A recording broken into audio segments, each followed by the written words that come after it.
Par jour de séchine, une profonde envie de partir. Intimement salvatrice, elle monte, telle une vague ou un rire.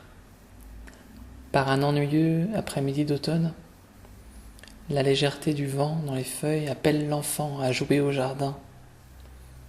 Facétieuse, la vague croît en mon sein. Contrairement à l'usage en salle de méditation, je ne la laisse pas passer pour revenir au point d'observation, au loin, sur le rivage. Comment pourrais-je laisser passer ce qui appelle au travers de cette éruption joyeuse? Les crépitements annonciateurs d'un grand bonheur ne relèvent justement pas de ce que l'on peut laisser passer.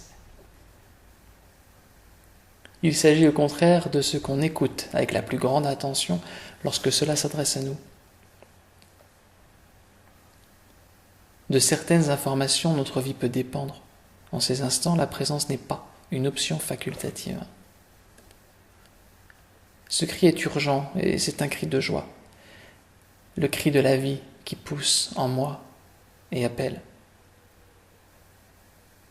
Elle me dit qu'elle ne peut s'épanouir ici. Dans cette pièce, elle ne trouve pas les ingrédients nécessaires à son bonheur. Cette terre caillouteuse ne peut accueillir l'opulence dans sa simplicité. Parcimonie, sécheresse, tristesse, austérité, aucune de ces gouttes amères ne saurait l'arroser. Elle appelle et demande à aller jouer plus loin, pour y respirer mieux.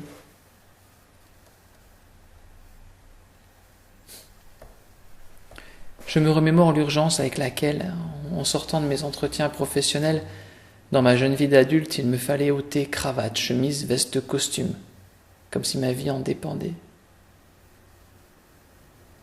J'étais alors bien ignorant, pour ne pas réaliser que si une simulation de 30 minutes m'était si pénible, j'avais peu à attendre de l'environnement au sein duquel je postulais, pour ce qui a trait à l'épanouissement.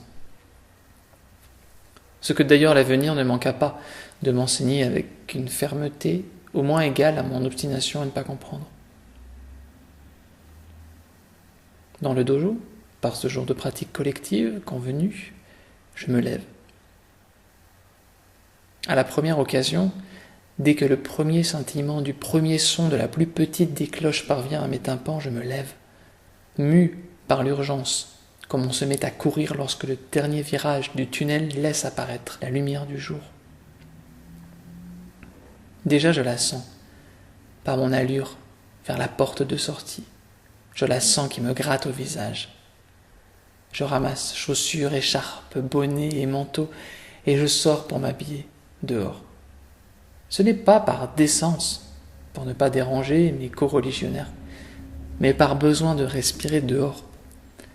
L'air, ce matin-là, l'arbre dansant sous le vent, les pierres au sol. Le ciel ouvert au loin. Tout me présente un large sourire. Tout résonne et tout pulse de vie retrouvée. La gaieté de mon pas embrasse la terre avec fougue.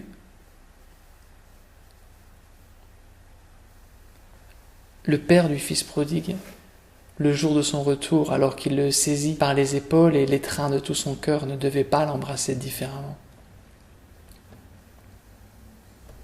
Par la foulée de mes semelles contre l'humus de novembre, suis-je le père? Est-il le fils? Cela n'importe pas. Nos retrouvailles.